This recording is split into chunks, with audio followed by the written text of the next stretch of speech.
Y en momento de entrevista en esta edición central de BTV Noticias, con gusto recibimos al ministro de Trabajo y Seguridad Social, Pablo Mieres. Bienvenido, ¿cómo le va? ¿Qué tal? ¿Cómo andan? Un gusto. Un placer. ¿Y cómo toma usted los reclamos que motivan esta paralización del PIT-CNT en el día de hoy? Bueno, nosotros hemos dicho que nos parece reclamos injustos y desproporcionados, o sea, hacer una medida de un paro general por 24 horas con todo lo que significa. Bueno, además el centro de la noticia pasó a ser esta decisión desgraciada del sindicato de maestros de no tener guardia gremial en los comedores. De no hacer la guardia gremial en los comedores, la verdad. Es una cosa que me sorprende, porque además el PIT-CNT ha hecho una bandera poco menos de las ollas populares que ellos organizan, y resulta que hacen un paro y entonces dejan sin alimento a los chiquilines más pobres, a los más necesitados. Pero lo que responsabilizaba darle al gobierno de esto. Pero a ver, es raro el razonamiento. Hacen ellos el paro general. En el paro general no brindan guardia para atender a los niños y la culpa es del gobierno.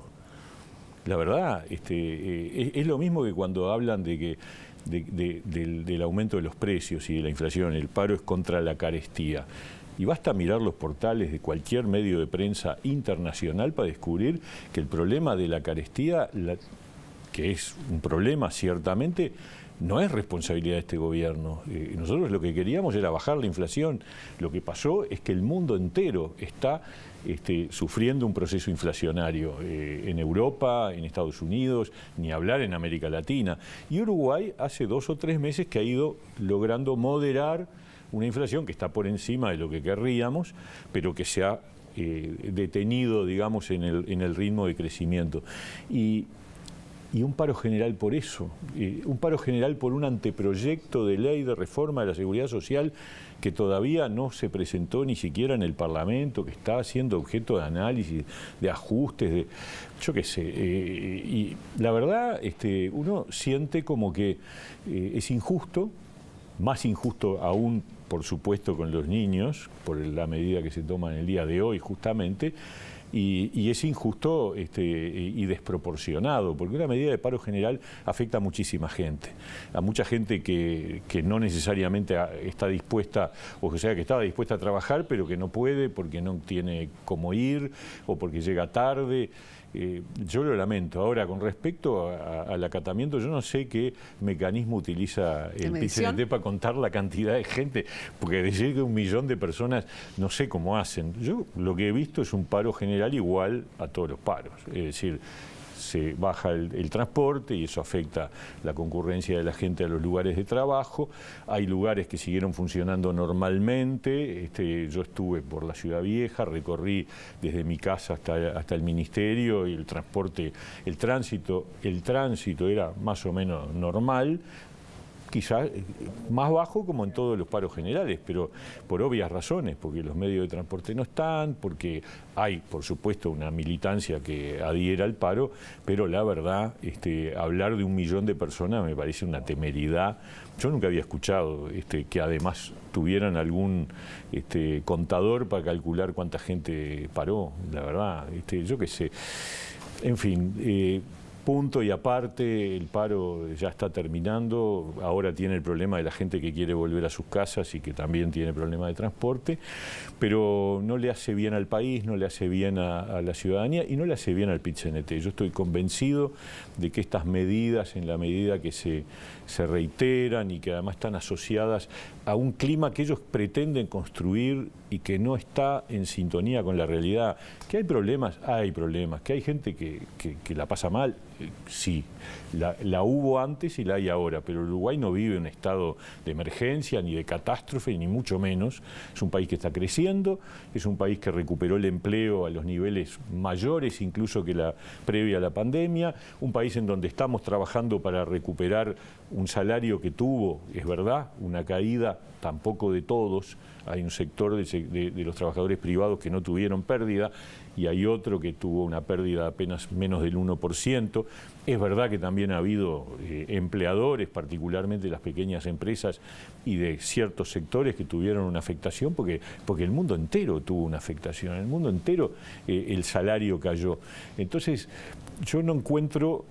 acá hay un problema de sintonía con la realidad. Es lo mismo que el otro día cuando estábamos hablando con los partidos, los dirigentes de los partidos, sí, sobre el tema de la grieta. Y a ver, yo creo que la grieta está en las redes sociales, que es un micromundo muy anónimo, duro, casi, por momentos, de barras bravas, sí, y está en algunos niveles de dirigentes políticos y militantes, pero la ciudadanía no vive una radicalización, la ciudadanía vive en paz y yo diría, correcto, serenamente en un país que funciona bien. Bien. Ministro, lo voy a invitar, si usted me permite unos minutitos, compartir la palabra de la secretaria general del PIT-CNT, Elvia Pereira, que hoy más temprano decía que la Central Obrera ha dado 10 propuestas económicas al gobierno, que ellos no han obtenido respuesta a este documento que hicieron llegar al Ejecutivo, y también dice que bueno, este paro forma parte de darles una señal como gobierno. Lo vemos. Es que nosotros un 1 de mayo le entregamos una serie de puntos que pasaban por vivienda, con preocupaciones de las y los trabajadores, salarios, empleo, trabajo, condiciones de vida de la gente, y ninguna fue respondida. Nos dijo en el momento que los silencios también decían cosas, y bueno, uno sabe leer los silencios, pero no está bueno para una organización como el PIT-CNT. Somos más de 400.000 afiliados a la organización más grande que tiene el país, que no haya una respuesta de parte del mandatario. Esta medida es una señal que es necesario que se escuche y se tenga un puente de diálogo de ida y vuelta, porque nosotros estamos siempre con las puertas abiertas para el diálogo, para acercar posiciones, a pesar de que pensemos distinto.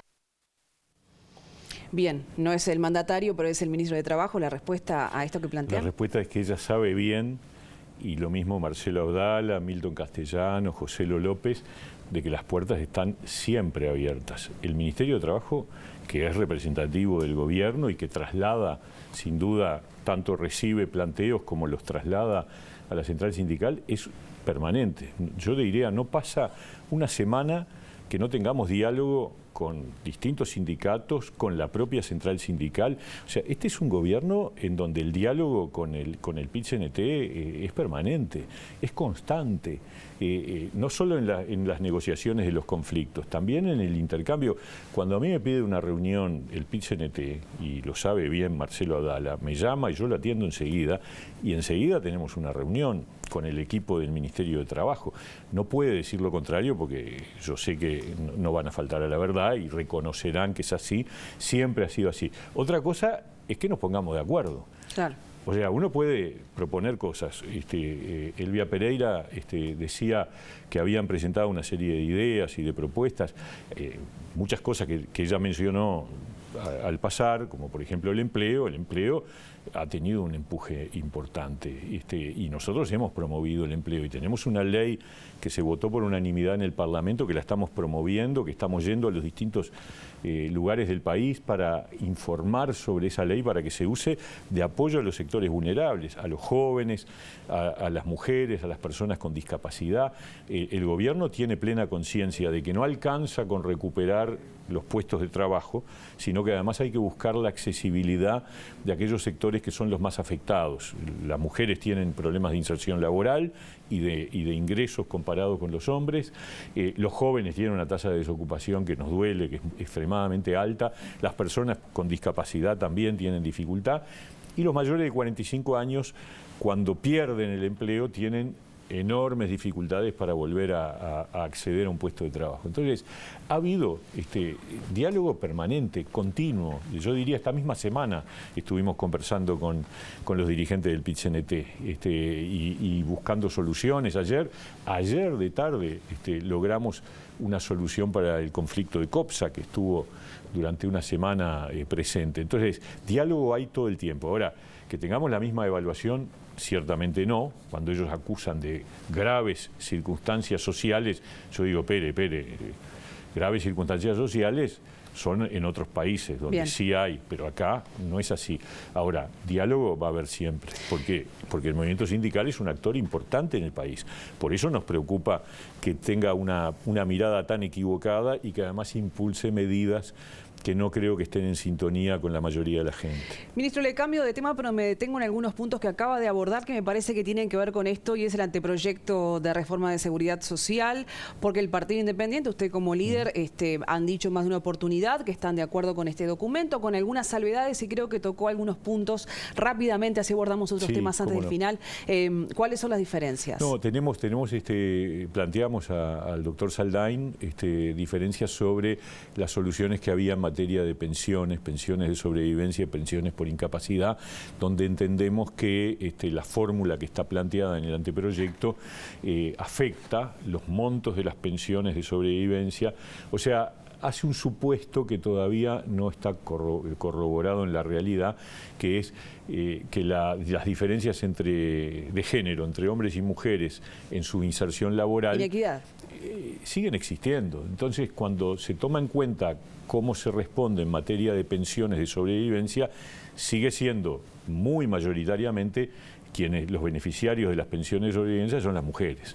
Y la inserción laboral de las mujeres es bastante, todavía hay una brecha con respecto a los hombres. Entonces, eso hay que tenerlo en cuenta para no afectar ni los montos ni los requisitos de acceso a las pensiones de sobrevivencia. Lo mismo que las pensiones por incapacidad, es cierto que la norma actual incentiva la búsqueda de una pensión por incapacidad porque tiene una tasa de reemplazo más alta que la jubilación, pero el tema es controlar bien cómo se otorgan esas pensiones y no tanto disminuir el monto de esas prestaciones. Por ahí fueron los planteos que le transmitimos al doctor Saldain. Por eso decía, todavía estamos en una etapa de discusión, los demás partidos han planteado también sus preocupaciones, o sea que falta todavía para llegar a un proyecto de reforma, pero yo creo que es una realidad que además todos los partidos en la campaña electoral de 2019 lo reconocíamos, ganara quien ganara, la reforma de la seguridad social había que encararla porque tenemos una realidad demográfica que por buenas razones, porque vivimos más y porque somos un país más moderno, pero simultáneamente eso genera problemas de sostenibilidad en el régimen jubilatorio, ¿no? Quiero apurarme con los tiempos, no me está siendo posible, pero para finalizar, un balance de esta reunión, este cónclave político que convocó Pereira, del cual participó como líder del Partido Independiente, y una evaluación de lo que fue y a qué aspira su partido en particular. Bueno, a ver, estas reuniones siempre son buenas. Yo creo que el Uruguay tiene un gran patrimonio que es su institucionalidad. Y la institucionalidad política, democrática, que hace que Uruguay sea de las pocas democracias plenas del mundo y la mejor de América Latina, son los partidos. Entonces, que haya una convocatoria del partido de la oposición al resto de los partidos para decir, che, vamos a bajar la pelota, vamos a buscar un mejor clima, yo creo que es una buena cosa siempre, independientemente de que... ¿De que se pueda lograr? No, de que yo creo que lo que hay de mal ambiente y de polarización es un microclima. Es un microclima que está en las redes, donde hay un nivel de barras bravas muy fuerte, y a veces en la disputa entre dirigentes o militantes políticos. Pero la mayoría de la población vive en perfecta situación, o sea, en el sentido de que no hay un clima de polarización. La sociedad uruguaya no está polarizada. Pero me parece bien lo que hizo Fernando Pereira, nos convocó, bueno, transmitimos todos nuestras preocupaciones por algunas cosas que han ocurrido, y bueno, vamos a tratar de que esto mejore, pero en cualquier caso yo creo que estos niveles de crispación no representan el estado de ánimo de la ciudadanía. El ciudadano común, el ciudadano de a pie, transita por la vida social y colectiva. Sí, están algunos sectores políticos en particular. Exactamente.